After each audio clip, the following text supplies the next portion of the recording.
Part 5 आज आपल्याला पाहायचे असंसर्गजन्य रोग, त्यालाच म्हणलं जाते असंक्रामक रोग, म्हणजेच नॉन इन्फेक्शियस डिसीज म्हणलं जाते. असंसर्गजन्य रोग म्हणजे काय? असे जे रोग असतात जे संसर्गातून किंवा संक्रमणातून पसरत नाहीत, त्या रोगांना काय म्हटलं जाते? असंसर्गजन्य रोग म्हटलं जाते. म्हणजे कसं, जसं की आपण पाहितलं होतं संसर्गातून होणारे आजार पाहितले होते आपण, बॅक्टेरियामुळे होणारे, व्हायरसमुळे होणारे, वारमुळे होणारे म्हणजेच कृमीमुळे होणारे, प्रोटोझोआमुळे होणारे, असे जे पाहिले होते आपण संसर्गजन्य आजार या म्हणजे घटकामुळे होणारे, तसं ह्या ठिकाणी बॅक्टेरियामुळे, व्हायरसमुळे, वारमुळे, प्रोटोझोआमुळे अशा कोणत्याही पद्धतीनं आजार जडत नाहीत माणसाला, तर ते आजार आपल्या शरीरातच उद्भवतात. त्यामुळे त्यांना काय म्हणतो आपण? असंसर्गजन्य रोग म्हणतो. बऱ्याच जणांना वाटत असेल असंसर्ग रोग कोणकोणते आहेत, त्याचा आपल्याला पूर्ण डिटेल्स मध्ये माहिती पाहिजे, एक एक रोग बघायचा आहे. तर पुन्हा एकदा सांगतो, असंसर्गजन्य जे रोग असतात ते आपल्या शरीरामध्ये जडतात, म्हणून त्यांना काय म्हणतो आपण? असंसर्गजन्य रोग सुद्धा म्हणतो. कोणते आहेत असे रोग? जसे की उदाहरण घ्या, कॅन्सर आहे म्हणजे कर्करोग आहे, मधुमेह आहे, डायबिटीस म्हणलं जाते त्यांना. नंतर असे विविध प्रकारचे काय रोग आहेत, जसं की हार्ट डिसीज आहेत, हार्ट अटॅक येणं, हे काय आहेत? तर शरीरामध्येच उद्भवणारे डिसीज आहेत, म्हणून त्यांना काय म्हणतो आपण? असंसर्गजन्य रोग म्हणतो. पाहूया असंसर्गजन्यामधला पहिला रोग, तो म्हणजे काय? कर्करोग. असंसर्गजन्य रोगामधील पहिला जो रोग आहे आपण पाहत आहोत, तो म्हणजे 1 नंबरचा, तो म्हणजे कॅन्सर. त्यालाच म्हणलं जाते कर्करोग म्हणलं जाते. ओके. तर कर्करोग जो हा आजार आहे, आपल्या पेशींच्या अनियंत्रित वाढीमुळे होणारा हा आजार आहे. पहा, पेशींच्या अनियंत्रित व अपसामान्य वाढीस आपण काय म्हणतो? त्याला कर्करोग म्हणतो. म्हणजे पेशींची संख्या वाढत राहणे, त्याच्यावर कंट्रोल नसणं, त्यामुळे काय होते? कर्करोग हा आजार होतो. नंतर पहा, कर्करोगाच्या पेशी समूहास, जे कर्करोग झालाय, पेशी आहेत आणि त्यांच्या एकत्र आलेल्या ज्या पेशी असतात, म्हणजे पेशी समूह असतो, त्या गाठीस दुर्दम्य अर्बुद असं म्हणलं जाते, म्हणजे ट्यूमर म्हणलं जाते. पहा, कर्करोगाच्या पेशी समूहास किंवा त्या गाठीस काय म्हणलं जाते? दुर्दम्य अर्बुद म्हणतात, म्हणजे ट्यूमर्स म्हणलं जाते. पण कशाच्या? कर्करोगाच्या पेशी समूहास. आणि कर्करोग हा माणसाला फुफ्फुस, तोंड, जीभ, जठर, स्तन, गर्भाशय, त्वचा यासारख्या अवयवात रक्त किंवा अन्य कोणत्याही उतीत होऊ शकतो. कर्करोगाचे भरपूर प्रकार आहेत, ते आपल्याला पाहिजे नाहीत. आपल्याला परीक्षेच्या दृष्टिकोनातून शिकायचे, त्याच्यावर आपल्याला कुठं काय डॉक्टर व्हायचं नाही कर्करोगाचा. आपल्याला फक्त त्याचं नेमकं कर्करोग काय, कर्करोगामध्ये काय घडते, त्याच्यावर उपचार पद्धती काय, कोणते निदान केले जातात, त्या गोष्टी आपल्याला पाहिजे पूर्णपणे. नंतर पहा, याचं कारण काय कर्करोग होण्याचे, कॅन्सर होण्याचे कारण काय? तर ज्या घटकामुळे होतो त्या घटकाला काय म्हणतात? कार्सिनोजन म्हणलं जाते. इथं स्टार करून ठेवायचं. पहा, कर्करोगाला कारणीभूत असणारा जो सामान्यतः घटक कोणता असतो? कार्सिनोजन. यामुळं काय होतो? आपल्याला कर्करोग होतो. ह्याला ब्रॅकेटमध्ये करून स्टार करून टाका, एकदम ब्रॅकेट टाकून अंडरलाईन करा, हे खूप महत्वाचं आहे. आणि अति प्रमाणामध्ये तंबाखू खाल्ल्यावर, गुटखा खाल्ल्यावर, धूम्रपान, सिगरेट ओढणे, बिडी ओढणे, मद्यपान करणे, 90 पिणे, नंतर आहारामध्ये चोथायुक्त पदार्थांचं काय, अन्न पदार्थांचा समावेश नसणं. चोथायुक्त म्हणजे काय? फळं, पालेभाज्या, हिरव्या पालेभाज्या, त्याचं प्रमाण काय असणं? कमी असणं. त्यामुळं कर्करोग जर होऊ द्यायचा नसेल तर काय करायला लागेल? अति प्रमाणात तंबाखू खायचीच नाही, गुटखा खायचं नाही, धूम्रपान करायचं नाही, मद्यपान करायचं नाही. आपला आहार कसा असला पाहिजे? आपला आहार सकस असला पाहिजे, बॅलन्स डाएट असलं पाहिजे. आणि नंतर अति प्रमाणात जंक फूड खाणे. जंक फूड म्हणजे काय? जंक फूड म्हणजे वडापाव, पिझ्झा, ह्याला आपण काय म्हणतो? जंक फूड म्हणतो. आणि त्याचं जर अति प्रमाणामध्ये सेवन झालं तर कर्करोग होण्यास ते जंक फूड कारणीभूत ठरते. नंतर हे पहा, हे एक अनुवंशिकता पण असू शकते, हेरिडिटरी, नाकारता येत नाही. 8वीच्या पुस्तकामध्ये याला पण कारण सांगितलंय. 8वीचं सायन्सचं पुस्तक, topic number 2, health and disease. आनुवंशिकता सुद्धा कर्करोग होण्यास कारणीभूत आहे. आणि कर्करोगामध्ये आपण आताच बोललो होतो, कर्करोगामध्ये आपल्या शरीरामध्ये म्हणजे अनकंट्रोल राहते पेशींचं, आणि त्या पेशी कोणत्या येतात, त्या पेशीला म्हणते WBC. WBC म्हणजे व्हाईट ब्लड सेल्स, पांढऱ्या पेशी.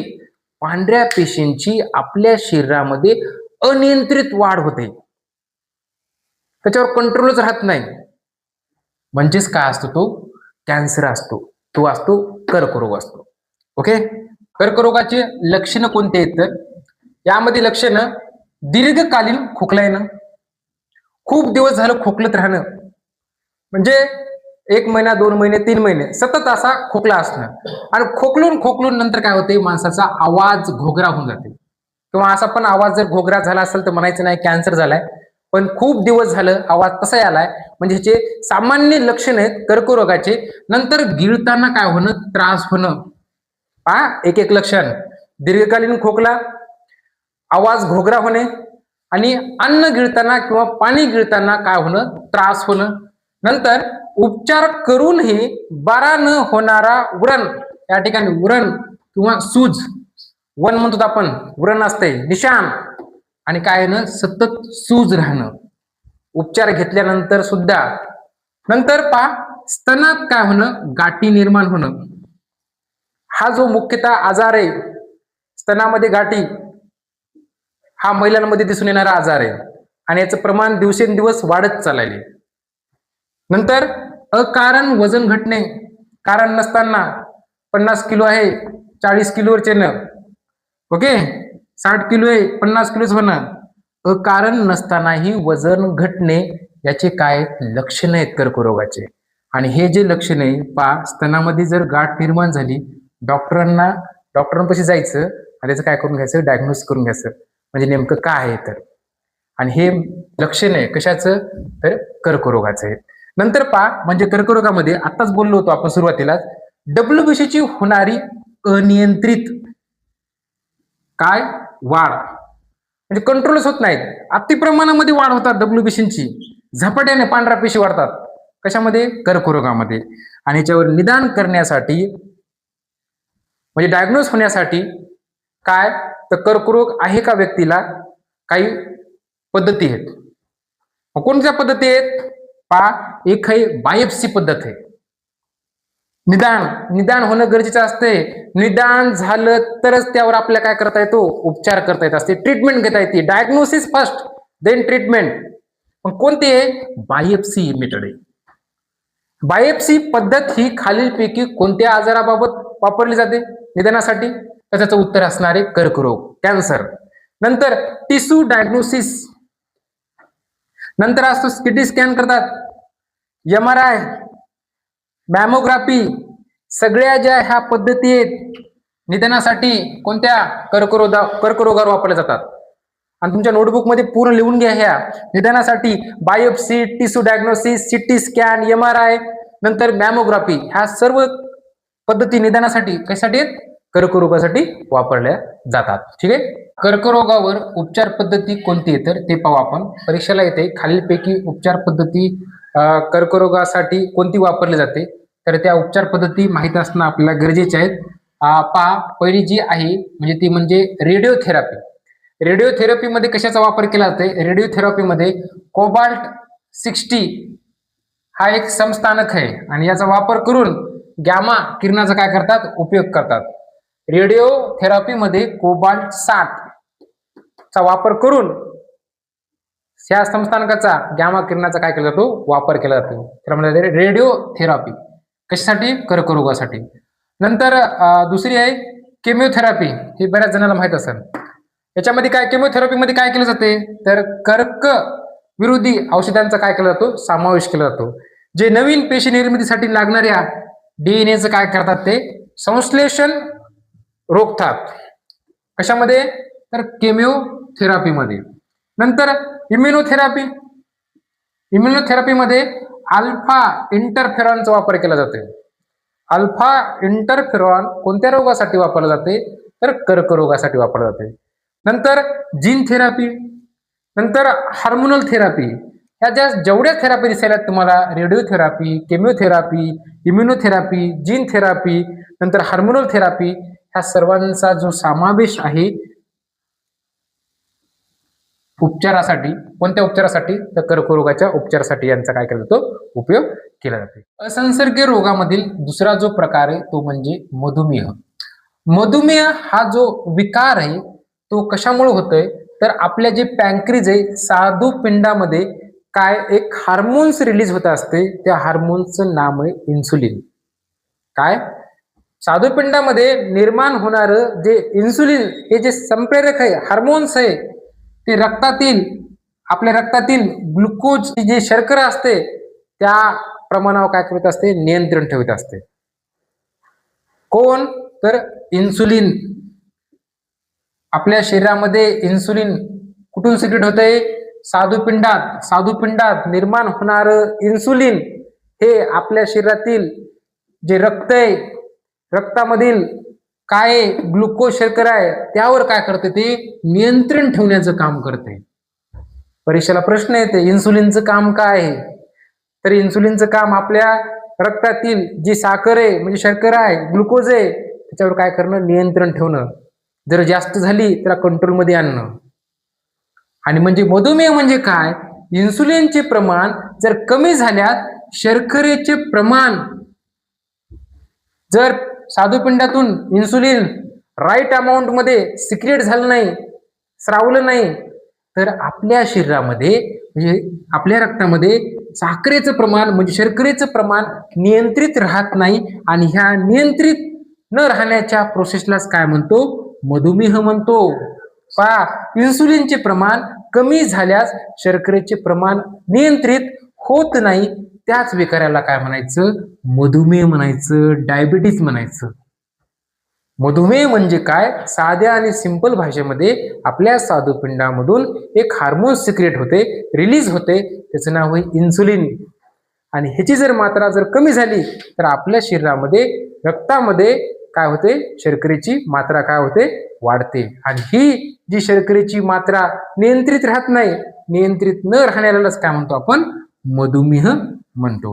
ओके, आता मधुमेहाची आपण काय पाहू, लक्षणं पाहू. मधुमेहाची लक्षणं पहा कोणकोणते आहेत. तर पहिलं जे लक्षण आहे, रात्री मूत्र विसर्जनास वारंवार जावे लागणे. रात्रीच्या टायमाला लघवीला जास्त वेळेस जावं लागणं, हे पहिलं कारण. कशाचं, हे लक्षण आहे, सॉरी कारणच म्हणतो, लक्षण आहे कशाचं, मधुमेहाचं. नंतर वजन खूप वाढणे किंवा खूपच वजन काय होणं, कमी होणं. एकतर वजन वाढणं किंवा कमी होणं हे एक लक्षण आहे कशाचं, मधुमेहाचं. नंतर याचं कारण काय मधुमेह व्हायचं, तर पहा मधुमेह वाढण्याचं कारण हे अनुवंशिक कारण सुद्धा असू शकतं, हेरिडिटरी. म्हणजे पॅरेंट टू ऑफस्प्रिंग, आई वडिलांकडून आपल्याला ट्रान्सफर झालेलं अनुवंशिकता. नंतर अतिलठ्ठपणा, ओबेसिटी वाढणं, लठ्ठपणा. नंतर व्यायामाचा, कष्टाचा अभाव असणं, कामच न करणं किंवा एक्सरसाइज न करणं, खाणे आणि झोपून राहणे, त्यामुळं काय होणार, मधुमेह हा आजार होणार. तसंच मधुमेह जो आजार आहे, मानसिक ताणतणाव घेतल्यानंतर हा आजार खूपच लवकर होतोय. आणि आता खरं तर म्हणजे भारतामध्ये मधुमेहाचे पेशंट भरपूर प्रमाणात वाढत आहेत. आणि मधुमेह जो आजार आहे तो लहान मुलापासून ते वृद्धांपर्यंत असणारा आजार आहे. हा एक क्रोनिक डिसीज आहे, लवकर राहत नाही, जास्त वेळ शरीरामध्ये चालणारा. नंतर एक थोडं माहिती तो पहा, नेमकं मधुमेह म्हणजे काय. आपण जे पाहिलं होतं की इन्सुलिनचं प्रमाण काय होणं, शरीरामध्ये कमी होणं आणि साखरेचं प्रमाण रक्तामध्ये वाढणं, आपण त्याला काय म्हणलं होतं, मधुमेह म्हणलं होतं. तर पहा, ह्या ठिकाणी रक्तामध्ये उपाशीपोटी आपण जेवण केलं नाही तेव्हा 120 मिलीग्रॅम पर डेसिलिटर पेक्षा काय असणं, जास्त शर्करा किंवा जेवणानंतर उपाशीपोटी किती फाय 120 मिलीग्रॅम पर डेसिलिटर पेक्षा जास्त शर्करा किंवा जेवणानंतर 180 मिलीग्रॅम पर डेसिलिटर पेक्षा जास्त शर्करा असली तर म्हणायचं काय, मधुमेह हा आजार आहे. ओके, हा पहा आता मधुमेह इन्सिपिडस म्हणजे नेमकं काय, तर आयोगाने यावर एक प्रश्न विचारलेला आहे. मधुमेह इन्सिपिडस म्हणजे काय, तर जेव्हा किडनी म्हणजेच मूत्रपिंड ट्युब्युलर पुनर्शोषण अयशस्वी होते, म्हणजे ट्युब्युलर रिऑब्सॉर्प्शन काय होणार, फेल होणार, तेव्हा काय होते, तेव्हा भरपूर प्रमाणामध्ये काय होते, लघवी होते. या गोष्टीला काय म्हणायचं, मधुमेह इन्सिपिडस म्हणत होते. मधुमेह इन्सिपिडस म्हणजे काय, जेव्हा मूत्रपिंड जे आहे आपलं ट्युब्युलर काय होणार, पुनर्शोषण होणार अयशस्वी, ट्युब्युलर रिऑब्सॉर्प्शन फेल झाल्यावर लघवी भरपूर प्रमाणात काय होते, तेव्हा काय म्हणायचं, मधुमेह इन्सिपिडस म्हणलं जाते. आणि हे बी लक्षात ठेवा, 14 नोव्हेंबर 14 नोव्हेंबर जागतिक मधुमेह दिन म्हणून साजरा केला जातो. काहीला वाटेल सर एवढं पानसट कशाला घ्याले, दिन विशेष काय असं महत्वाचं असते का, हो महत्वाचं असते. आयोगाने यावर लेटेस्ट प्रश्न विचारलाय. पाहू आयोगानं मधुमेह या आजारावर कोणते प्रश्न विचारले तर.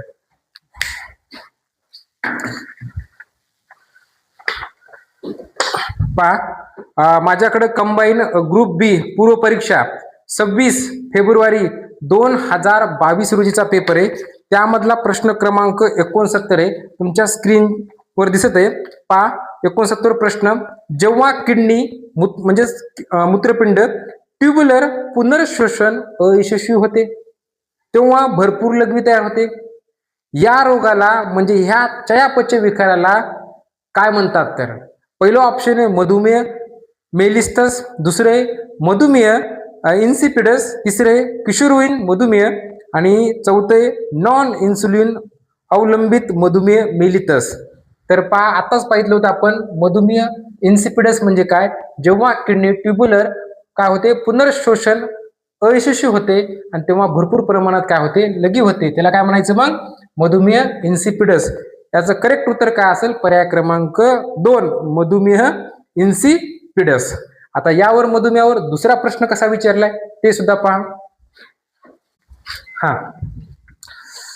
हा सुद्धा पेपर कंबाईन ग्रुप बी पूर्व परीक्षा 4 जानेवारी 2026 ची लेटेस्ट पेपर झालेला आहे. जानेवारी महिन्यामध्ये 2026 मध्ये 4 जानेवारी 2026.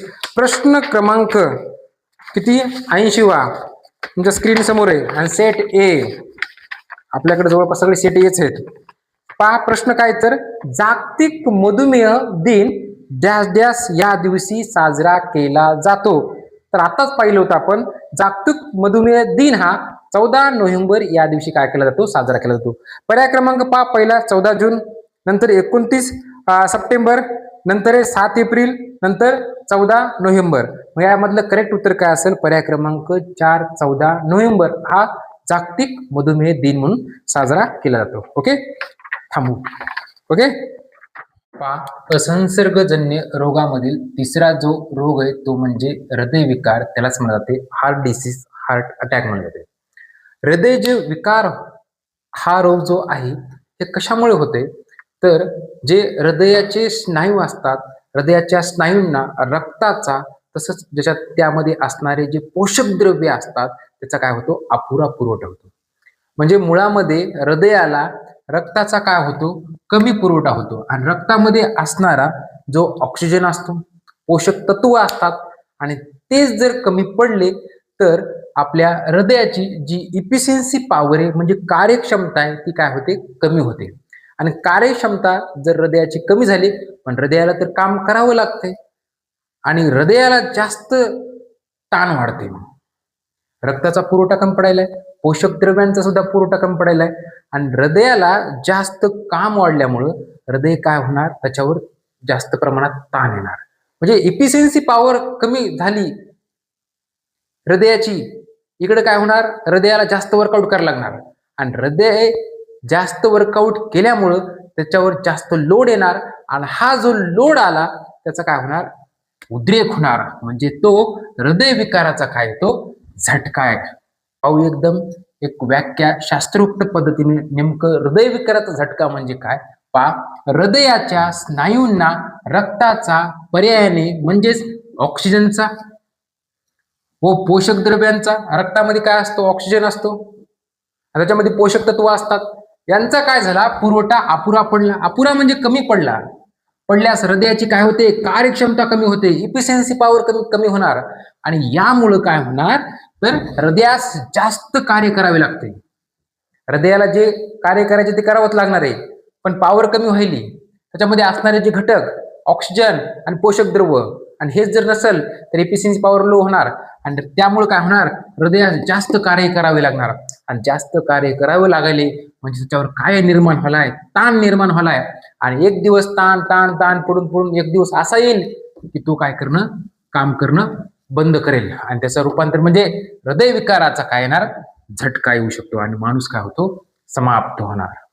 याचं लक्षण काय आहेत ह्या आजाराचे, याचे लक्षण आहेत छातीमध्ये असह्य वेदना होणं, सहनच न होणं, अशी छाती एकदम असे आवळून आल्यासारखे होणं, भयानक. नंतर छातीतील वेदनामुळे काय होणं, खांदे, मान, हात आकडणं, मान हात दुखणे, हात आकडणे, काय होणं, दरदर घाम येणे, एकदम कंप, व्हायब्रेट होणं. ही जी लक्षणे आहेत कशाची आहेत, ती आहेत हृदयविकाराची. पाहू आपण कारण, पाहू आपण हृदयविकाराचे नेमकं कारणे कोणते ते आपण पाहू. कारणे पहा, धूम्रपान करणे, जे तंबाखू आहे त्याच्या वाटे काय होणार, हृदयविकार, हे कारण आहे, त्याच्यामुळे धूम्रपान करायचं नाही. नंतर मद्यपान, 90 प्यायची नाही, दारू. नंतर मधुमेह, डायबिटीज, ज्या व्यक्तीला डायबिटीज आहे त्या व्यक्तीला हृदयविकार होण्याचे जास्त चान्स असतात, म्हणजे त्यामध्ये असणारा जो उच्च रक्तदाब. नंतर लठ्ठपणा, अति असं आता हे राहिलंच नाही, हे पहिले वाटायचं, लठ्ठपणामुळे काय होणार, हृदयविकार होणार, पण आता नॉर्मल लहान लेकराला सुद्धा येतो, सडपातळ व्यक्तीला सुद्धा येतो, आणि लठ्ठपणा पण व्यक्तीला सुद्धा येतो, म्हणजे चुकीची जीवनशैली यामुळे सगळे परिणाम व्हायला लागले. नंतर ताणतणाव घेतल्यामुळं शारीरिक श्रमाची काय होणं, कमतरता असणं, म्हणजे काम न करणं, जे शरीर बसून राहणे, थोडं शारीरिक कष्ट पण लागतात त्याला. नंतर व्यायामाचा अभाव, व्यायाम न करणं, सकाळी 9 वाजेपर्यंत झोपणे, सकाळी उठून व्यायाम न करणे, थोडंफार ते कुत्रे मांजरे सुद्धा सकाळी उठल्यानंतर असे शरीर ताणतात पूर्णपणे 5-10 मिनिटं. त्याच्यामुळं हृदयविकार, इतर जे आजार होऊ द्यायचे नाही, तर व्यायाम केल्याशी पर्याय नाही. शरीराची जडणघडण एकदम चांगली राहते, मजबूत राहते. असो. नंतर सतत बैठे काम करणे, तुम्ही अभ्यासिकेमध्ये खूप वेळा बसता अभ्यास करता, असं समजायचं नाही की आपल्याला हृदयविकार होणार म्हणून.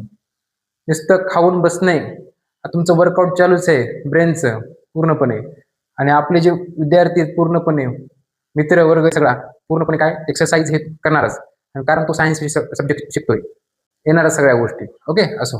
नंतर अनुवंशिकता, जेनेटिक्स, म्हणजे आई पप्पाला असला, म्हणजे पॅरेंट्सला असला तर काय होणार, अपत्याला सुद्धा होण्याचे चान्सेस आहेत. म्हणजे अनुवंशिकता हे सुद्धा हृदयविकारचं कारण असू शकते. नंतर रागीटपणा व चिंता, राग करणं आणि चिंता व्यक्त करणं, कसं होईल, आपलं काम करीत राहायचं, पुढचे परिणाम चांगलेच होणार आहेत.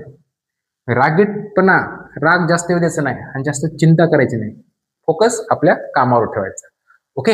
पाहू आपण नेमकं हृदयविकार यावर प्राथमिक उपचार एक आहे, तो म्हणजे COLS ही एक पद्धत आहे. नेमकी ही पद्धत काय हे आपण काय करू, समजून घेऊ. हृदयविकारावर एक प्राथमिक उपचार आहे, तो म्हणजेच काय COLS ही जी एक पद्धत आहे. COLS म्हणजेच काय, तर कॉम्प्रेशन ओनली लाईफ सपोर्ट आहे. या ठिकाणी पाहून घ्या, कॉम्प्रेशन ओनली लाईफ सपोर्ट.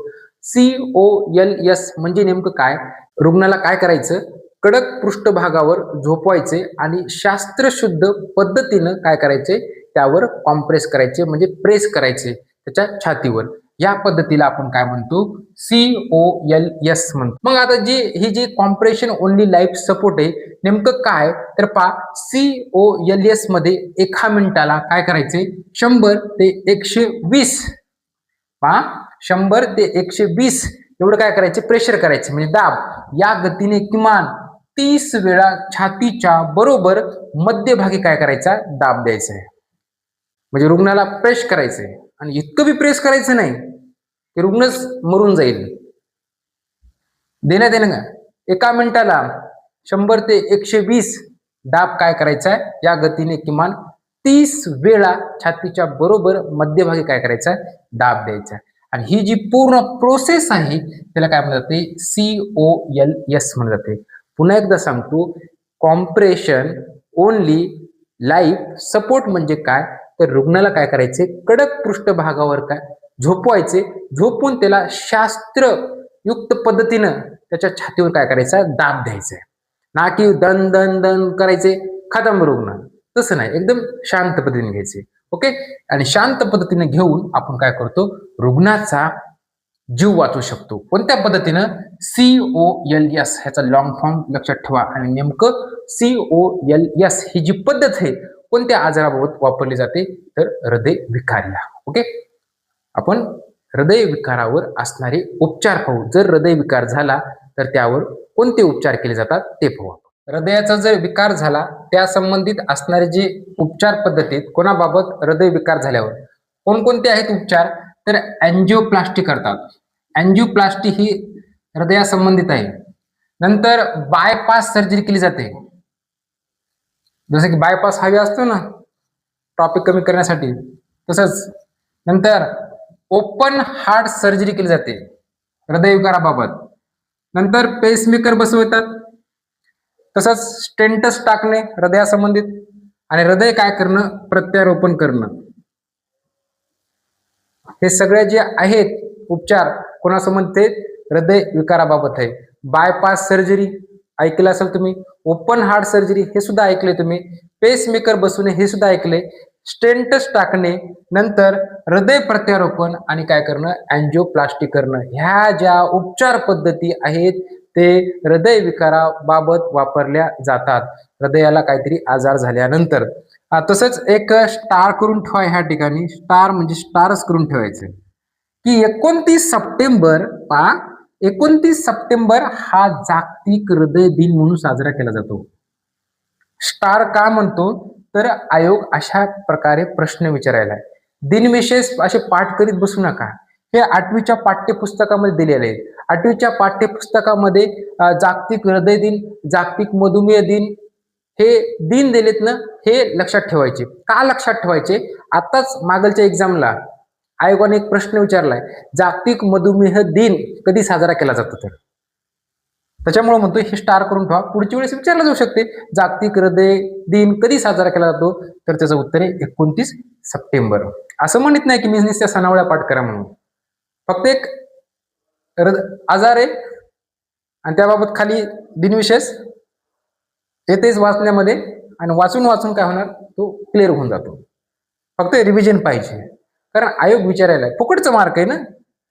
मला माहिती आहे दिनविशेष किती पाठ करणार म्हणून, पण जे दिलेत पाठ्यपुस्तकामध्ये दिले, पाठ्यपुस्तकामधून हा आजार दिलाय हृदयरोग, आणि तिथूनच मी हा जो चार्ट केलाय तिथून as it is copy paste केला ह्या ठिकाणी. आणि आयोग हेच विचारते आणि आयोगाला हेच अपेक्षित असते की बेसिक संकल्पना क्लिअर असणं गरजेचं असते. ओके. नेक्स्ट आजार आपण पाहू. हा पहा 4 नंबर, असंसर्गजन्य रोगामधील संधिवात. हे एक साधे सिंपल आहेत. जास्त काही डिटेलमध्ये घ्यायची गरज नाही, तुम्हाला सर्वांना माहिती आहे. पण ते मधुमेह, हार्ट डिसीज हे खूप महत्वाचे होते परीक्षेच्या दृष्टिकोनातून. आपला जो कोर्स आहे आपण डिझाईन केलेला आहे तो सगळा परीक्षेच्या दृष्टिकोनातून आपण डिझाईन करत आहे. पण हे माहीत असणं गरजेचं आहे. आपण थोडं सायन्स शिकायला बा थोडं समजणं गरजेचं असते. संधिवात बघा, त्याला आर्थरायटिस म्हणून जाते. हा जो आजार आहे असंसर्गजन्य आजार आहे. जर मला संधिवात झाला, आर्थरायटिस झाला तर दुसऱ्या व्यक्तीला होणार नाही. त्याला असंसर्गजन्य रोग म्हणतात. तसा हा संधिवात आहे. जरी मला झाला दुसऱ्याला होणार नाही, जरी माझ्यासोबत असला तरी पण तो. ओके. तर संधिवात म्हणजे नेमकं काय? संधिवात म्हणजे सांध्याची काय होणं, जळजळ होणं, खूप वेदना होणं, असह्य वेदना होणं. ज्याला संधिवात आहे त्यालाच माहिती नेमका कसा त्रास होतोय. तर घरी आजी आजोबा किंवा आई वडील कोणाला असेल, सांधे एकदम जळजळ करतात, उठता येत नाही, बसता येत नाही, त्यामध्ये असणार एक स्पॉन्डिलिटिक्स आजार खूप डेंजर आहे. स्पॉन्डिलिटिक्स उठताना बसताना जर एका जागी जास्त बसून राहिलं तर उठताना एवढा भयंकर त्रास होतो, सकाळी तर उठताना तर विचारूच नका. हे अँक्लोजिन स्पॉन्डिलिटिक्स म्हणजे हे आर्थ्रायटिक्स आहे संबंधित आजार, आणि खूप खूप खूप डेंजर आहे हा. होऊ नये कोणाला पण, आपण म्हणतो ना ते दुश्मनाला सुद्धा होऊ नये अशा गोष्टी. ओके. रुग्णाच्या शरीरात नेमकं म्हणजे संधिवात म्हणजे नेमकं काय, तर रुग्णाच्या रक्तामध्ये खूप जास्त प्रमाणात काय होणं, इथं आम्ल होणं. काय होणं? आम्ल असते. ज्याला संधिवात आहे त्याच्या रक्तामध्ये खूप जास्त प्रमाणात काय असते, आम्ल तयार झालेलं असते. आणि हा जो आजार आहे जुनाट आजार आहे, म्हणजे क्रोनिक डिसीज आहे. एखाद्याला संधिवात झाला तो खूप दिवस त्याच्या शरीरामध्ये असतो, काहीतर मरेपर्यंत राहतो. ओके. नंतर आहे 5 नंबर एक ॲलर्जी. प्रत्येक व्यक्तीला अलग अलग प्रकारची काही ॲलर्जी असू शकते. काहींना धुळीची असू शकते, कोणाला एखाद्या अन्नपदार्थाची असू शकते, कोणाला एखाद्या फुलाची असू शकते.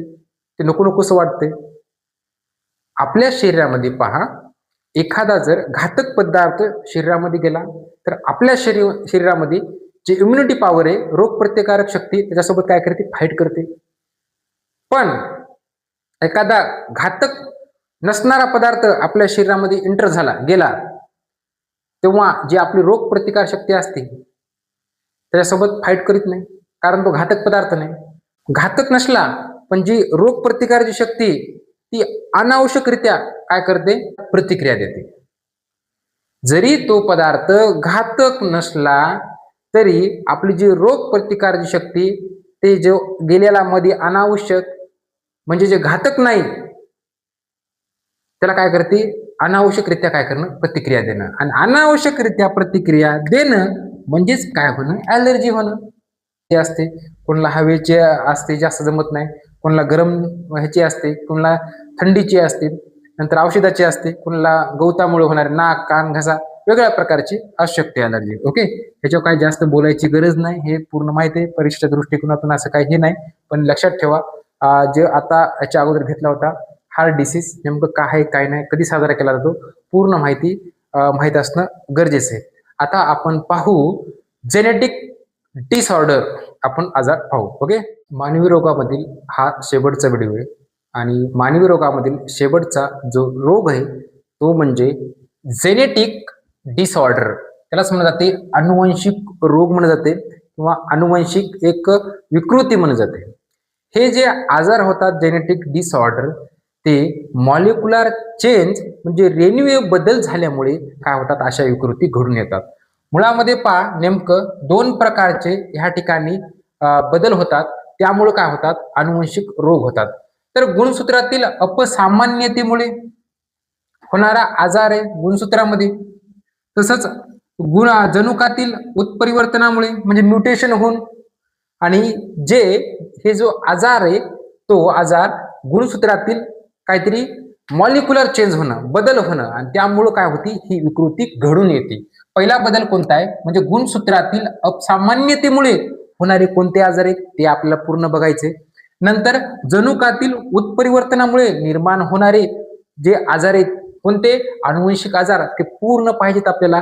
आणि ह्या दोघांमुळे काय होतात, हे आजार होतात, त्या आजाराला आपण काय म्हणतो, जेनेटिक डिसऑर्डर म्हणलं जाते. म्हणजे गुणसूत्राचे आधिक्य होणं, गुणसूत्राचे जास्त होणं किंवा कमी होणं, यामुळे काय होतो, जनुकीय आजार होतो. म्हणजेच गुणसूत्राच्या एखाद्या भागाचा लोप होणं किंवा काय होणं, त्याचे स्थानांतर होणं, एका ठिकाणाहून दुसऱ्या ठिकाणी जाणं. आणि ते आपल्याला इन डिटेलमध्ये पाहायचे, नेमकं काय आहे काय नाही. तर आणि ह्याचे प्रकार सुद्धा बघायचे, म्हणजे गुणसूत्रातील असामान्यतेमुळे होणारे आजार कोणकोणते आजार आहेत, आणि जनुकातील म्युटेशनमुळे म्हणजे उत्परिवर्तनामुळे निर्माण होणारे आजार ते सुद्धा आपल्याला पाहायचे. ओके, पाहू आपण एक एक. माणसामध्ये एकूण गुणसूत्रे किती असतात? तर माणसामध्ये एकूण गुणसूत्रे 46 असतात आणि जोड्या किती असतात? तर जोड्या असतात 23 असतात. परीक्षेला जर प्रश्न विचारला माणसामध्ये एकूण क्रोमोसोम्सच्या जे पेअर्स किती असतात, जोड्या किती असतात गुणसूत्राच्या, त्या असतात 23 असतात. आणि एकूण क्रोमोसोम्स किती असतात ते जर विचारलं तर किती असतात? 46 असतात क्रोमोसोम्स म्हणजे गुणसूत्र असतात. हे लक्षात ठेवा, माणसात 46 गुणसूत्रे आणि 23 जोड्या. जोड्या 23, 23 दुनी 46 गुणसूत्रे. ओके, पहा आता ह्या गुणसूत्रांचा ज्या जोड्यांचा जो आकार असतो त्याची आकार तसंच आकारमान यामध्ये काय पाहायला मिळते? एक विविधता पाहायला मिळते. सेम नाहीत, त्यामध्ये कसा आहे? बदल आहे. एखादी मोठी असेल, एखादी छोटी असेल. त्यामुळं आपण काय म्हणतो? गुणसूत्रांच्या जोड्यांचा आकार आणि आकारमान यात विविधता असते. आणि तसंच पहा, 23 ज्या जोड्या आहेत, आपल्याला माहिती आहे माणसामध्ये एकूण 23 जोड्या आहेत गुणसूत्रांच्या. आणि ह्या 23 गुणसूत्रांच्या जोड्यापैकी 22 ज्या जोड्या असतात त्या काय असतात? अलिंगी गुणसूत्र असते. 22 जोड्या कशा येतात? अलिंगी गुणसूत्राच्या असतात. नंतर एक जी जोडी असते उरलेली ती काय असते? लिंग गुणसूत्र असते, सेक्स क्रोमोसोम असते एक जोडी. म्हणजे नेमकं कसं? तर पहा, स्त्रियामध्ये गुणसूत्र आपल्याला माहिती आहेत, माणसामध्ये एकूण गुणसूत्र किती येतं? 46 आहेत आणि पेर विचारलं तर 23. स्त्रियामध्ये हे 44. नंतर एक्स एक्स असते. पुरुषामध्ये काय असते? पुरुषामध्ये हे 44, म्हणजे आता हे 44 आहे, 45 आणि 46 झालं. हे एक सेक्स जोडी असणार. ही जी जोडी असते ही सेक्स क्रोमोसोम असते, ही लिंग जोडी असते. एक सेक्स असते कशामध्ये? स्त्रियामध्ये जोडी. आणि जे पुरुषामध्ये असते हे 44, 45 आणि 46 ही जे लिंग गुणसूत्र आहे ते पुरुषामध्ये कसं असते? एक्स आणि वाय असते. कसं असते? एक्स आणि वाय असते. मुलगा होणार किंवा मुलगी होणार हे डिसाइड कशावर राहते? ते पुरुषावर असते. पण पुरुषाला माहित नाही ना नेमकं एक्स चालले का वाय चालले, ते आपण पाहणार आहेत. फक्त थोडक्यात पहा, एक्स एक्स महिला आहेत, sex chromosome pair x x. नंतर पुरुषामध्ये काय असतं? एक्स आणि वाय असते. जर एक्स एक्स एकत्र आले तर काय होणार? मुलगी होणार. आणि एक्स वाय जर एकत्र आले तर काय होणार? मुलगा होणार. मग जिम्मेदार कोण आहे? महिला. महिला तर डिसाइडच करू शकत नाही. आता महिलामध्ये एक सेक्सच आहे. पुरुषामध्ये असणारा जो गुणसूत्र वाय तो डिसाइड करणार. पण पुरुषाला कुठं माहिती आहे ते एक्स चालले का वाय चालले? त्याच्या हातात आहे थोडंच, नाही बा तू एक्स जाय वाय जाय म्हणून. ही नॅचरल सगळी प्रोसेस आहे. पण पुरुषामध्ये असणारा जो वाय गुणसूत्र ते जबाबदार असतो, पुरुष नाही. पुरुषामध्ये असणारा तर मुलगा आहे किंवा मुलगी आहे. जर एक्स एक्स असेल तर मुलगी आणि एक्स वाय असेल तर काय असणार? मुलगा असणार. पाहू आता एक एक एक आपण डिसीज पाहू आपण. ओके, अनुवंशिकता रोग यामधला जो ए प्रकार आहे म्हणजेच गुणसूत्राच्या अपसामान्यतेमुळे निर्माण होणारी जी कोणती विकृती आपण ते पाहत आहोत. त्यामध्ये कोणती विकृती? तर पहिली जी विकृती ती आहे डाऊन सिंड्रोम्स. पहा, डाऊन्स सिंड्रोम्स त्यालाच म्हणलं जाते मंगोलिकता. मंगोलिक डाऊन सिंड्रोमला मंगोलिकता का म्हणतात? तर त्यांची जी चेहऱ्याची ठेवण जी असती ती मंगोलियन लोकांसारखी असते, म्हणून त्यांना आपण काय म्हणतो? मंगोलिकता म्हणलं जाते. आता डाऊन सिंड्रोम मध्ये नेमकं काय होते? तर पहा, आपल्या शरीरामध्ये एकूण क्रोमोसोम्स गुणसूत्रे किती असतात? तर 46 असतात. डाऊन सिंड्रोम्स मध्ये एक एक्स्ट्रा असते म्हणजे 47 असते. 21व्या गुणसूत्राची त्रिसमसूत्री अवस्था. म्हणजे आपल्याला माहिती आहे आपल्या शरीरामध्ये गुणसूत्राच्या 23 जोड्या आहेत आणि जे 21वा आहे जी जोडी आहे 21वी जोडीमध्ये काय? तर आता 2 असायला पाहिजे. किती असायला पाहिजे, 2 असायला पाहिजे क्रोमोसोम्स, त्यामध्ये काय असते, एक एक्स्ट्रा असते, म्हणजे किती असतात, 3 असतात. मग हे 3 असण्याची कंडिशन म्हणजेच काय असते, डाऊन सिंड्रोम असते. म्हणजे 21व्या गुणसूत्राची काय असणं, त्रिसमसूत्री अवस्था. 21व्या जोडीमध्ये 2 क्रोमोसोम असायला पाहिजे, त्यामध्ये अजून एक एक्स्ट्रा असतो, म्हणजे एकूण किती असतात, 3 असतात. म्हणजे त्रिसमसूत्री अवस्था 21व्या गुणसूत्राची, आणि त्याला आपण काय म्हणतो, डाऊन्स सिंड्रोम म्हणलं जाते. यात गुणसूत्र रचनेमुळे यात गुणसूत्र रचनेमुळे एकूण 47 गुणसूत्रे असतात, आणि या ज्या विकृतीला आहे तर काय म्हणलं जाते, ट्रायसोमी म्हणलं जाते. काय म्हणलं जाते, ट्रायसोमी म्हणलं जाते. ट्रायसोमी कशाला म्हणायचं, तर यात म्हणजे गुणसूत्र रचनेमुळे एकूण किती असतात, एकूण 47 गुणसूत्रे असतात, त्यामुळे काय म्हणायचं आपण, ट्रायसोमी म्हटलं जाते. आणि अर्भकात 46 गुणसूत्राऐवजी एकूण किती असतात, 47 गुणसूत्रे असतात.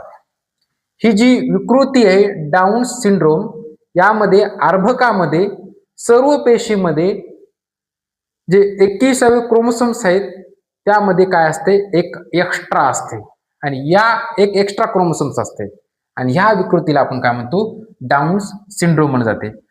इथं फोकस करा, अर्भकात 46 ऐवजी किती गुणसूत्रे असतात, तर 47 गुणसूत्रे असतात, आणि ते सर्व पेशीमध्ये असतात. लक्षात ठेवा, सर्व पेशीमध्ये एक एक एक एक एक्स्ट्रा असते. कोणामध्ये, अर्भकामध्ये. त्याचं वैशिष्ट्य काय नेमकं, आता डाऊन सिंड्रोम झाला म्हणजे नेमकं काय आहे, तर बालके शक्यतो मतिमंद असतात, नंतर अल्पायुष्य असतात, त्याचं आयुर्मान कमी असते, खूपच कमी असते, नंतर त्यांचे मानसिक काय वाढ खुंटलेली असते, विचार करण्याची क्षमताच नाही, कमी उंची, पसरट नाक असते, आखूड बोट असतात, आणि डोक्यावर विरळ केस असतात. ही जी सर्व लक्षणे आहेत ते कशाचे, डाऊन सिंड्रोमचे आहेत. आणि यांचं जे अल्पायुष्य, त्यांचं लाईफ स्पॅन किती, आयुर्मान किती आहे जगण्याचं, ते जगतात ते 20 वर्षापर्यंत जगतात. त्याचा लाईफ स्पॅन एवढाच आहे, नंतर त्यांचा मृत्यू होतो. जास्त दिवस जगत नाहीत त्याच्यामध्ये, डाऊन सिंड्रोम मध्ये. पाहून घ्या हे पूर्णपणे, आणि जे मी नोट्स देणारे, अपलोड करणारे फाईल्स, त्यामध्ये इन डिटेलमध्ये असेल. अजून ह्याच्यामध्ये फक्त डाऊन सिंड्रोम्स म्हणजे काय हे समजणं गरजेचं असते. डाऊन सिंड्रोम्स मध्ये एक क्रोमोसोम्स एक्स्ट्रा असतो, 46 असायला पाहिजे, त्या ठिकाणी काय असतो, 47 असतो, आणि जो एक एक्स्ट्रा आहे तो कोणत्या जोडीमध्ये असतो, तर 21व्या जोडीमध्ये असतो. आणि गुणसूत्र रचनेमुळे एकूण 47 गुणसूत्रे तयार होतात, ज्या विकृतीला काय म्हणते, ट्रायसोमी म्हणतात. 3 होतात. नंतर अर्भकामध्ये किती, 46 ऐवजी 47 असतात, आणि जे अर्भकामध्ये ज्या सर्व पेशीमध्ये एक तो एक्स्ट्रा गुणसूत्र असतो. आणि याचे वैशिष्ट्य काय, बालके शक्यतो मतिमंद असतात, अल्पायुष्य असतात, त्यांचे जे हातापायचे बोट असतात आखूड असतात, पसरट नाक असते, कमी उंची असते, डोक्यावर विरळ केस असतात, आणि यांचं जे लाईफ स्पॅन असतो ते किती असतो, 16 ते 20 वर्षे असतो. कशामध्ये, डाऊन सिंड्रोम मध्ये. कशामध्ये, डाऊन सिंड्रोम मध्ये. त्यालाच काय म्हणतात, मंगोलिकता म्हणतात. मंगोलिकता का म्हणतात, त्यांची चेहऱ्याची जी ठेवण असते ती मंगोलियन लोकांसारखी असती, म्हणून त्यांना काय म्हणायचं, मंगोलिकता म्हणतात. ओके. गुणसूत्रांच्या अपसामान्यतेमुळे निर्माण होणारा दुसरा आजार तो म्हणजेच काय, टर्नर सिंड्रोम म्हणलं जाते. याच आजाराला 44+X म्हणलं जाते. यामध्ये एक क्रोमोसोम्स काय असतो, अब्सेंट असतो. फक्त किती असतात, 45 असतात, म्हणजे 44+X, बाकीचा अब्सेंट असतो. टर्नर सिंड्रोमलाच काय म्हणलं जाते, त्याला ऑर नाव आहे, 44+X. या विकारामध्ये नेमकं काय होते, तर X गुणसूत्रातील जे लैंगिकतेशी संबंधित असतो भाग, तो काय झालेला असतो, निकामी झालेला असतो. निकामी झालेला असल्याने त्यामध्ये काय असते, एकच गुणसूत्र असते, कार्यरत करते. आणि जर एकच गुणसूत्र कार्यरत केलं तर काय होणार, अडथळा निर्माण होणार. मग त्या संबंधित भाग निकामी झालेला असतो, आणि तो एकच गुणसूत्र कार्यरत असल्यामुळं किंवा त्या जनकाकडून म्हणजे पॅरेंट्स कडून एकच गुणसूत्र काय होते संक्रमित केले जाते. जेवढं आहे तेवढं संक्रमित होणार. म्हणजे पहा साधा आणि सिंपल टर्नर सिंड्रोम म्हणजे काय, त्याला 44+X म्हणलं जाते. त्यामध्ये एकच काय गुणसूत्र आहे आणि तोच पॅरेंट कडून कोणाकडे ऑफस्प्रिंग म्हणजे अपत्याकडे ट्रान्सफर होणार. म्हणजे एक्स आहे तोच काय होणार जनकाकडून पॅरेंटकडे म्हणजे जनकाकडून म्हणजे पॅरेंट्स म्हणलं जाते ह्याला. एकच काय होणार जे असणार क्रोमोसोम्स म्हणजे एकच जवळ आहे तेच काय होणार संक्रमित होणार ट्रान्सफर होणार. आणि नंतर स्त्रियामध्ये पहा स्त्रियामध्ये कंडिशन कशी असायला पाहिजे 44+XX अशी कंडिशन असायला पाहिजे. पण या स्थितीऐवजी स्त्रियामध्ये कशी कंडिशन असते 44+X असते अशी स्थिती असते आणि ह्या स्थितीलाच काय म्हणायचं टर्नर सिंड्रोम म्हणलं जाते. मग अशा स्त्रियामध्ये प्रजननेंद्रियाची वाढ पूर्ण झालेली नसल्यामुळे त्या प्रजननक्षम नसतात. वुमेन आर स्टराईल म्हणलं जाते म्हणजे वांझपणा वुमेन मध्ये पाहायला मिळतो. ओके टर्नर सिंड्रोम काय 44+X आणि हे जे आहे X गुणसूत्रातील ती लैंगिक नाही हा लैंगिकतेशी संबंधित आहे हे लक्षात राहू द्या. Turner syndrome 44+X. अनुवंशिक आजारामधील जो पहिला आपण पाहत आहोत गुणसूत्रांच्या अपसामान्यतेमुळे होणारे रोग त्यामधला जो तिसरा आजार आहे तो म्हणजे क्लाइनफेल्टर सिंड्रोम म्हणलं जाते. कोणता क्लाइनफेल्टर सिंड्रोम त्याला समजलं जाते 44+XXY. नो डाऊट तुमच्या समोर आता प्रश्न तुमचा क्लिअर झाला असेल. तुम्ही म्हणले असतील सर 46 जोड्या आहेत ह्या ठिकाणी एक एक्स्ट्रा दिसायला आहे. कोणता एक्स्ट्रा दिसायला आहे तर एक्स एक्स्ट्रा दिसायला आहे. पहा हा जो क्लाइनफेल्टर सिंड्रोम आहे त्यालाच काय म्हणतात 44+XXY म्हणलं जाते. ह्या आजारामध्ये पुरुषांमधील लिंग गुणसूत्रातील अपसामान्यतेमुळे अशी काय होते विकृती उद्भवते. पुरुषामध्ये हा आजार कुठे दिसतोय पुरुषामधील लिंग गुणसूत्रातील अपसामान्यतेमुळे अशा प्रकारची विकृती उद्भवते. कोणती क्लाइनफेल्टर सिंड्रोम्स. नंतर पुरुषामध्ये ऍक्च्युअली 44.XY असे गुणसूत्र असायला पाहिजे. नो डाऊट असायला पाहिजे. पण असं नसून त्याच्या एक्स गुणसूत्र काय असते एक्स्ट्रा असते अधिकचा असते. अधिकचं असल्यामुळं गुणसूत्रांची संख्या कशी होते मग 44+XXY असते. असं असायला पाहिजे नॉर्मल असं पाहिजे पण त्याच्यामध्ये एक एक्स्ट्रा एक्स आहे. मग पाहायला काय मिळते 44+XXY पाहायला मिळते आणि ह्यालाच तर काय म्हणतो आपण क्लाइनफेल्टर सिंड्रोम म्हणलं जाते. आणि ह्या आजारामध्ये पुरुष जो असतो तो कसा असतो अल्पविकसित असतो त्याचा विकास झालेला नसतो आणि हा प्रजननक्षम सुद्धा नसतो. ओके अशा प्रकारे काय क्लाइनफेल्टर सिंड्रोम आहे म्हणजेच 44+XXY आहे. यामध्ये एक्स क्रोमोसोम्स काय एक्स्ट्रा आहे. एक एक्स गुणसूत्र अधिकच आहे. कोणत्या आजारामध्ये क्लाइनफेल्टर आजारामध्ये म्हणजे क्लाइनफेल्टर सिंड्रोम मध्ये. ओके अनुवंशिक रोगामधील जो बी प्रकार आहे एक जनुकीय उत्परिवर्तनामुळे होणारे रोग त्याला म्हणलं जाते एक जनुकीय विकृती म्हणलं जाते. नेमकं काय तर यामध्ये काय होते म्युटेशन होत राहते. म्युटेशन म्हणजे काय तर म्युटेशन म्हणजे काय होणं चेंज होणं. म्हणजे पहा नेमकं काय होते तर एखाद्या सामान्य निर्दोष जे दोष नाही त्याला म्हणलं जाते निर्दोष एखाद्या सामान्य जनुकामध्ये उत्परिवर्तन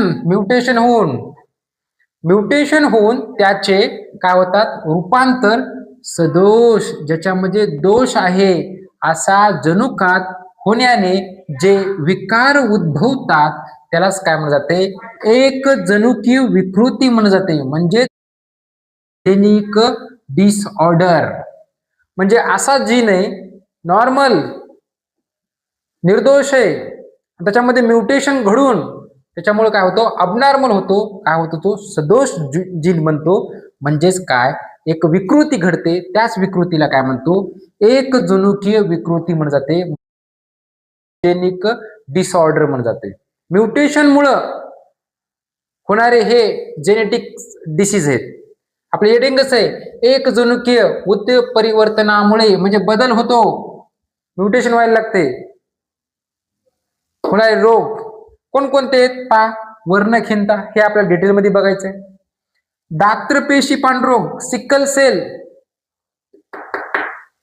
नंतर हिमोफिलिया, रातांधळेपणा, हॅचिन्सन्स रोग, नंतर गॅलेक्टोसेमिया, फेनिल कीटोनेमिया, सिस्टिल फायब्रोसिस आणि टेसॅक्स रोग.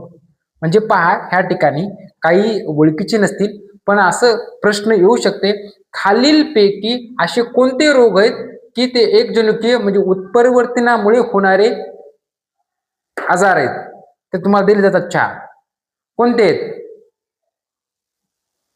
आणि पर्याय दिले जातात, किंवा एखादा दिला जात नाही, किंवा 3 अलग देतात आणि एक उत्परिवर्तनामुळे होणारा आजार दिला जातो.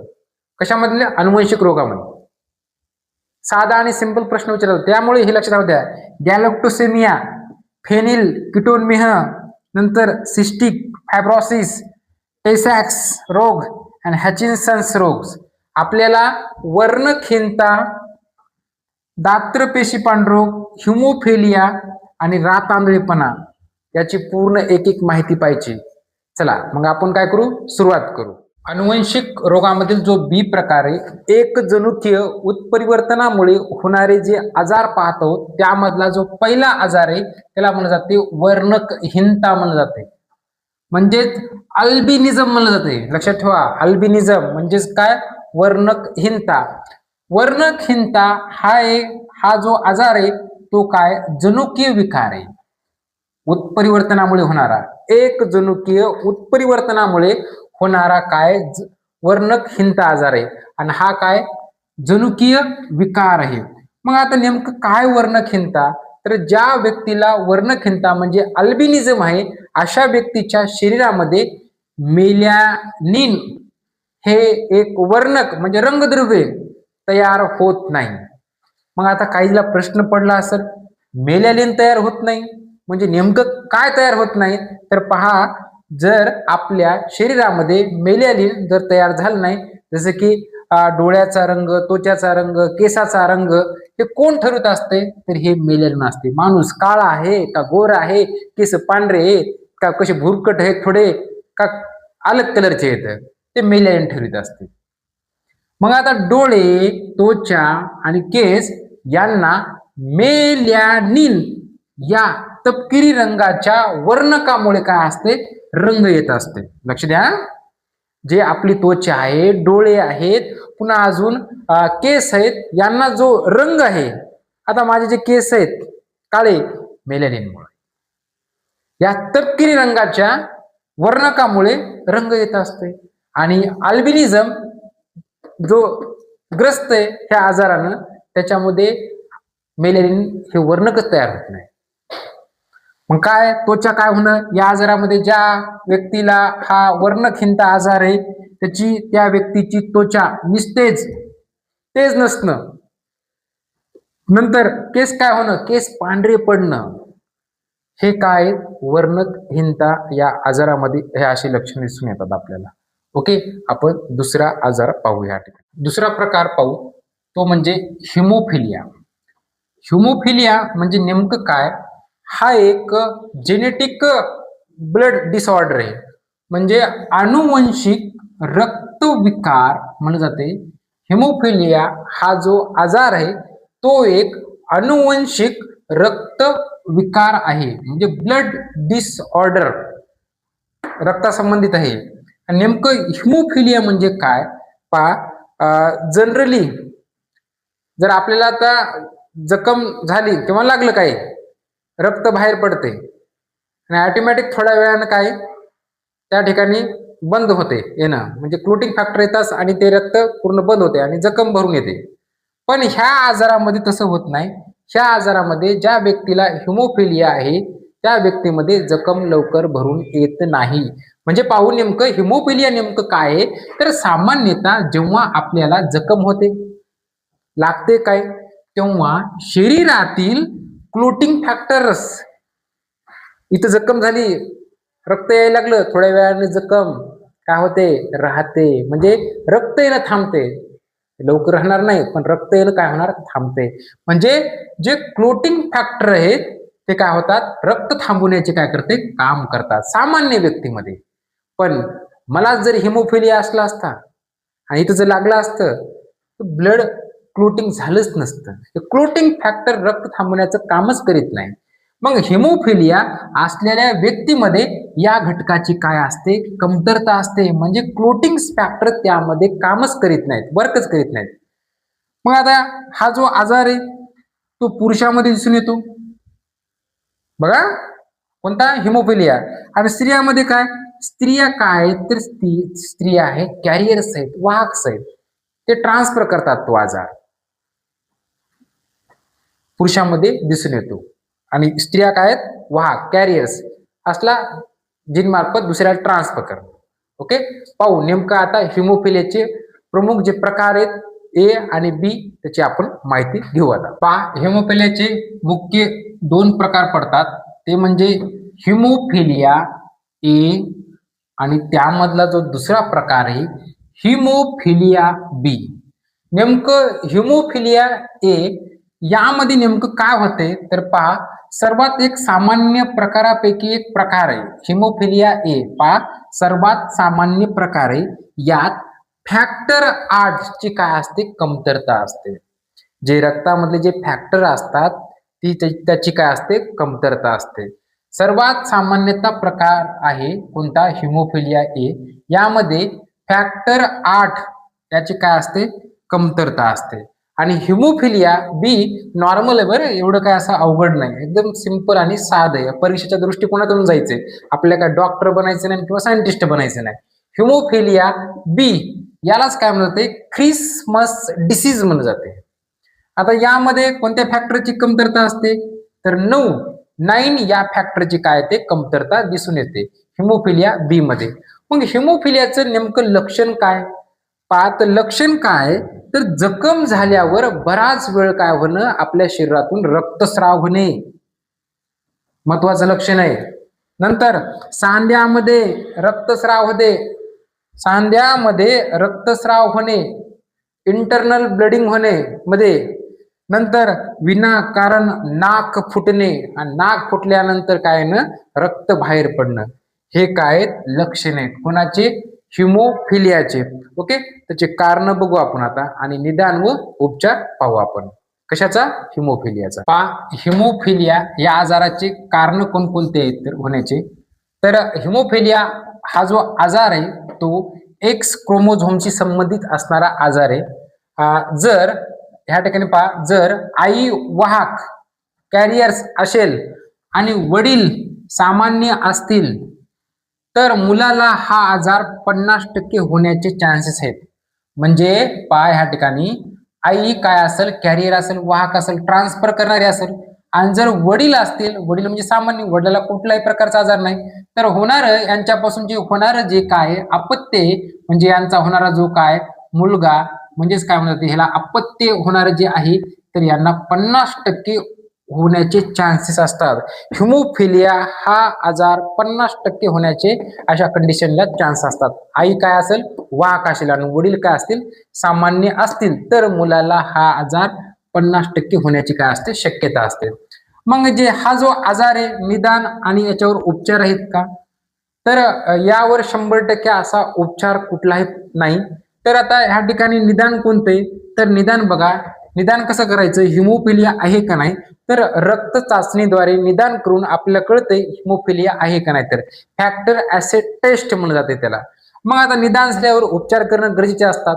मग उपचार कोणते, तर यावर असा 100% परमनंट उपचार कुठलाही नाही, तर रिप्लेसमेंट एक थेरपी केली जाते. रिप्लेसमेंट थेरपीद्वारे रक्तामध्ये कमी असलेले जे फॅक्टर्स आहेत, आपण बघितले होते कमी असणारे जे फॅक्टर्स होते, हिमोफिलिया ए मधला फॅक्टर्स कोणता कमी होता, हिमोफिलिया बी मधला असणारा फॅक्टर्स कमी कोणता होता, ते आपण सर्व पाहितलं. आणि ती जी कमतरता आहे भरून काढण्यासाठी आपण काय करतो, रिप्लेसमेंट थेरपी करतो. या थेरपीद्वारे रक्तामध्ये कमी असलेले फॅक्टर्स काय केले जातात, इंजेक्शनद्वारे दिले जातात. ओके, अशा पद्धतीने काय करतो आपण, हिमोफिलिया यावर उपचार करतो. ओके, ठीक आहे. आपण पाहू आता पुढचा आजार पाहू. जेनेटिक डिसऑर्डर मधला, त्यामधला बी मधला जो उत्परिवर्तनामुळे जे होणारे जे आजार आहेत आपण ते पाहत आहोत. त्यामधील जो 3 नंबरचा आहे तो म्हणजे कोणता, दात्रपेशी पांडुरोग म्हणलं जाते त्याला.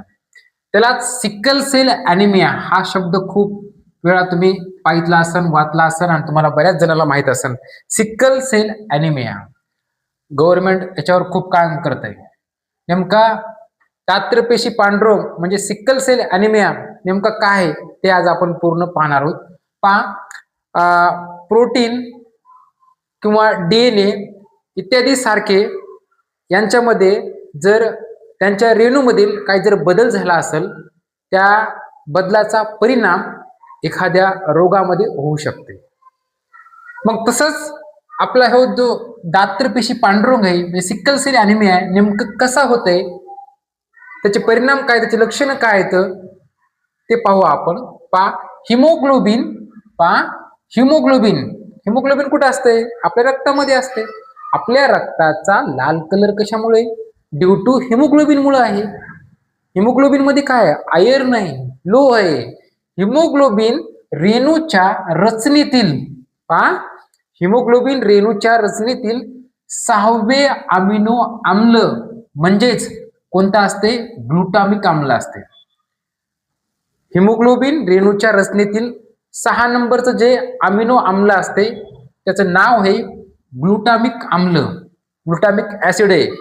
याची जागा म्हणजे कोणाची, ग्लुटामिक आम्ल ग्लुटामिक ऍसिडची जागा जेव्हा व्हॅलिन या आम्लाने घेतल्यास हिमोग्लोबिनच्या रेणूंची रचना किंवा त्याचा आकार काय होतो, बदलत असतो.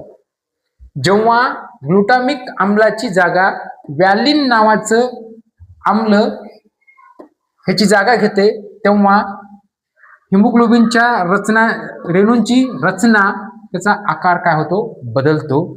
आणि त्यामुळं काय होते, जेव्हा रचना आकार जर बदलला त्यामुळं लोहित रक्तकणिकांचा, त्यालाच म्हणलं जाते RBC म्हणलं जाते, त्यालाच इरिथ्रोसाइट्स म्हणलं जाते, यांचा जो विवृत्ताकृती असलेला सामान्य आकार एका विळ्यासारखा होतो. विळा माहिती आहे तुम्हाला, ओके, असा टाईपचा विळा असा, म्हणजेच ह्याला म्हणलं जाते बाय कॉन्केव, विळ्यासारखा बनतो. या स्थितीला काय म्हणायचं, सिकल सेल ॲनिमिया म्हणतात.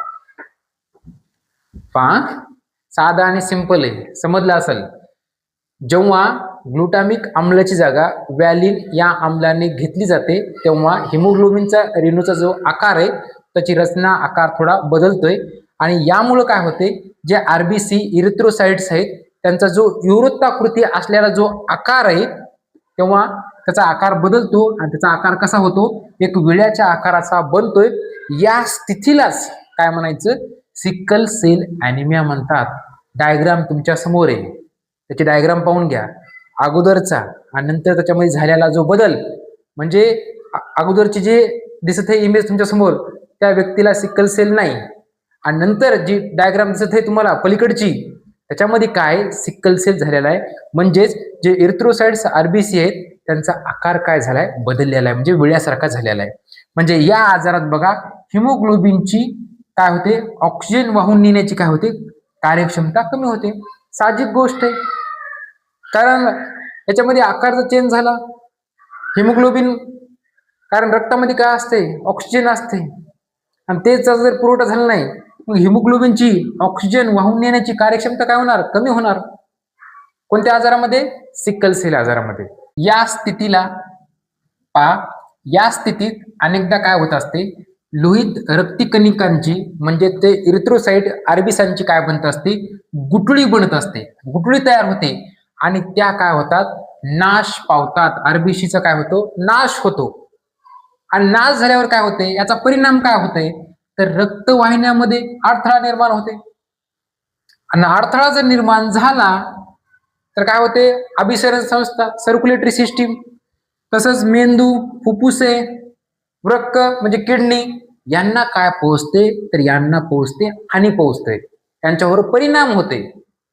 आणि नंतर गर्भधारणेच्या वेळी महिला गर्भधारणेच्या वेळी जनुकीय बदलामुळे, जेनेटिक चेंज, जनुकीय बदलामुळे काय होतो, हा आजार होतो. गर्भधारणेच्या वेळी जनुकीय बदलांमुळे हा आजार होतो. म्हणजे कोणता, सिकल सेल ॲनिमिया, डेंजर आहे आजार. नंतर आई आणि वडील हे दोघे सिकल सेल ग्रस्त किंवा वाहक असल्यास त्यांचा जो पाल्य किंवा अपत्यांना हा आजार होऊ शकतो. ते ग्रस्त असतील किंवा वाहक असतील तर असल्यास त्यांच्या अपत्यांना काय होणार, हा आजार होऊ शकतो. जर लग्नाच्या अगोदर दोघांपैकी एक सिकल सेल ग्रस्त असेल किंवा वाहक असेल तर या दोघांनी काय करायचं आहे, विवाह टाळायचा. अगोदर रक्त चाचणी करून घ्यायची. आणि जर लग्न झाल्यानंतर कळालं बा आपल्याला सिकल सेल ॲनिमिया आहे दोघांपैकी कोणाला तरी, तर अपत्य होणं टाळायचं. सिकल सेल आजाराने बाधित व्यक्तीचे काही प्रकार पडतात. म्हणजे नेमकं समजण्यासाठी आपण त्याचे काय केलेत, प्रकार पाडलेत. एक आहे सिकल सेल वाहक व्यक्ती, जो एएस असतो त्याला म्हणलं जाते कॅरियर म्हणलं जाते, वाहक म्हणलं जाते. एक एएस म्हणजे काय आणि एसएस म्हणजे काय थोडक्यात सांगतो. पहा, ए ही एक कंडिशन असते म्हणजे सामान्य व्यक्ती, त्यामध्ये सिकल सेल वाहक नसतो किंवा सिकल सेल ग्रस्त नसते. एक झाला. दुसरा हा झाला सामान्य, त्याच्यामध्ये काहीच नाही, म्हणजे येणारं जे अपत्य ते एकदम काय असणार, स्वच्छ असणार. म्हणजे स्वच्छ म्हणजे कसं बा, सिकल सेल ॲनिमिया होणारच नाही त्याला. नंतर काय असणार, दुसरा एएस असणार. एएस म्हणजे काय, एक जीन कशाचा असेल, सिकल सेलचा असेल. म्हणजे काय, याला म्हणलं जाते वाहक म्हणलं जाते. काय म्हणलं जाते, वाहक म्हणलं जाते. त्यालाच कॅरियर म्हणतात. कॅरियर म्हणजे काय, वाहून नेणं, कॅरियर. आणि तिसरा जो आहे यस यस यस यस म्हणजे काय, सिकल सेल ग्रस्त, म्हणजे येणारं जे अपत्याला काय होणार, सिकल सेल होणार. हे तीन आहेत बघा.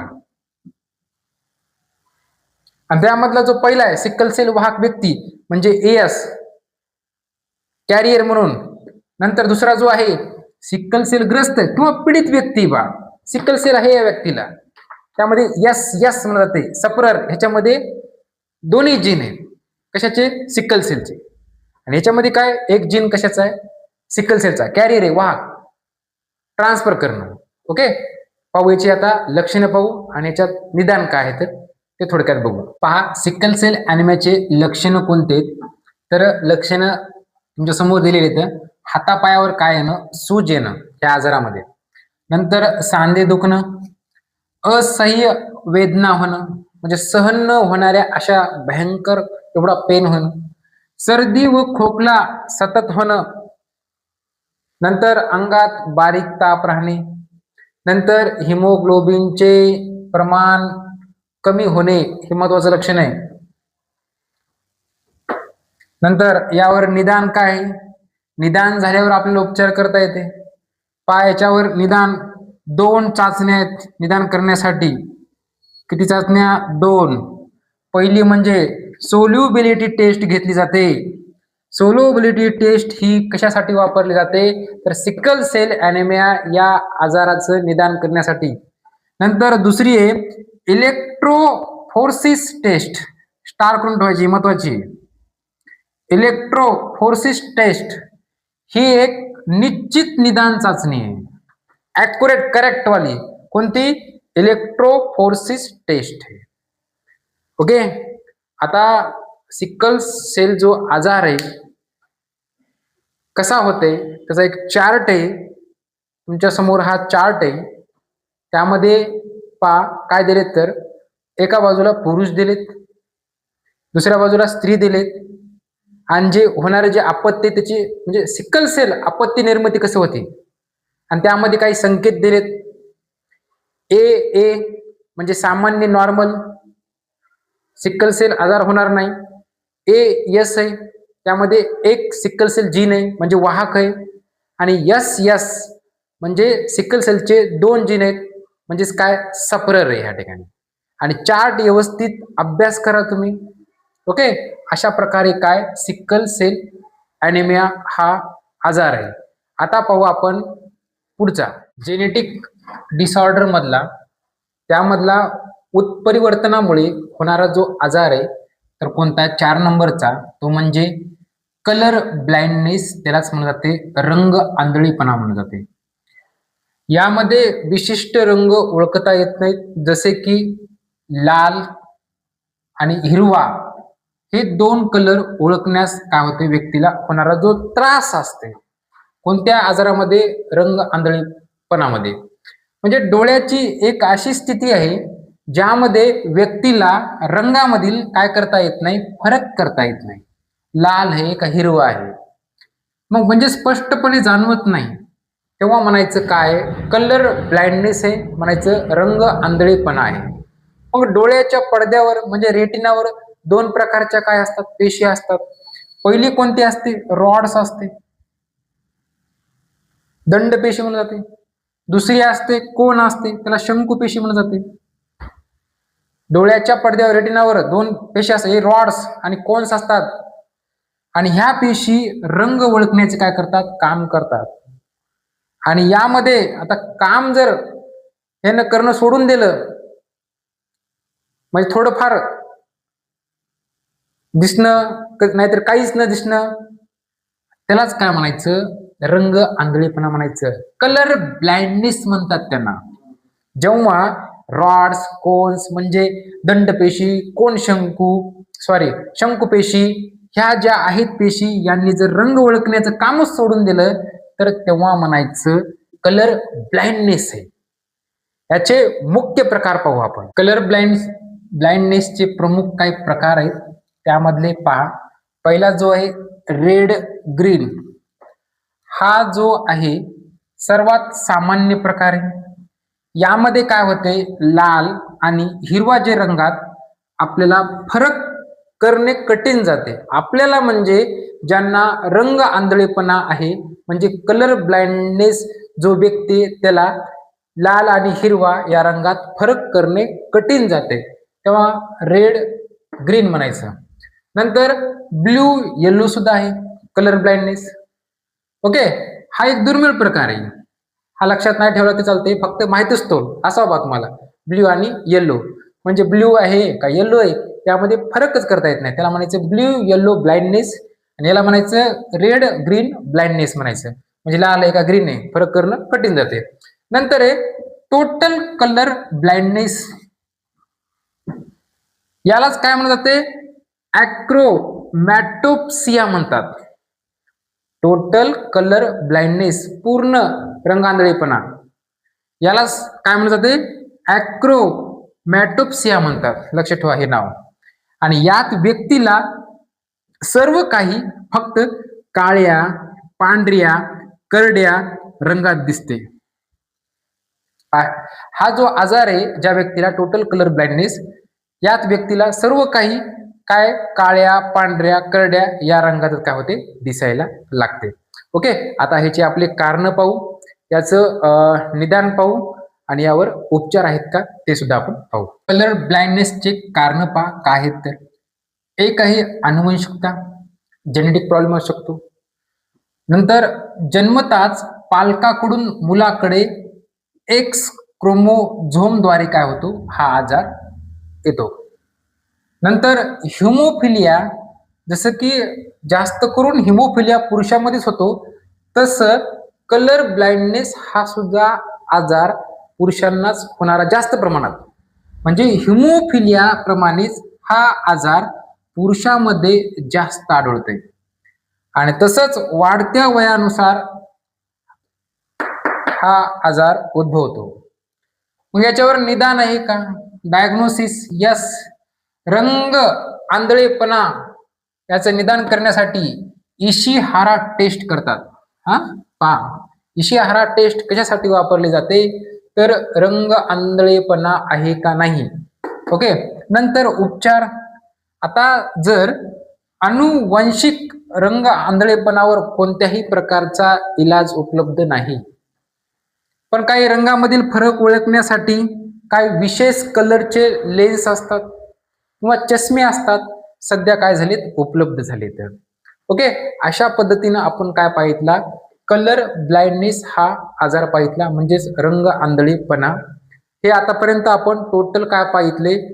Genetic disorder पाहितले. अनुवंशिक जे आजार आहेत ते पूर्ण आपण काय केली? त्यांची माहिती घेतली. तुम्ही याला काय करा? वारंवार रिव्हिजन द्या. ओके. ह्याच ठिकाणी आपण थांबू. थँक्यू.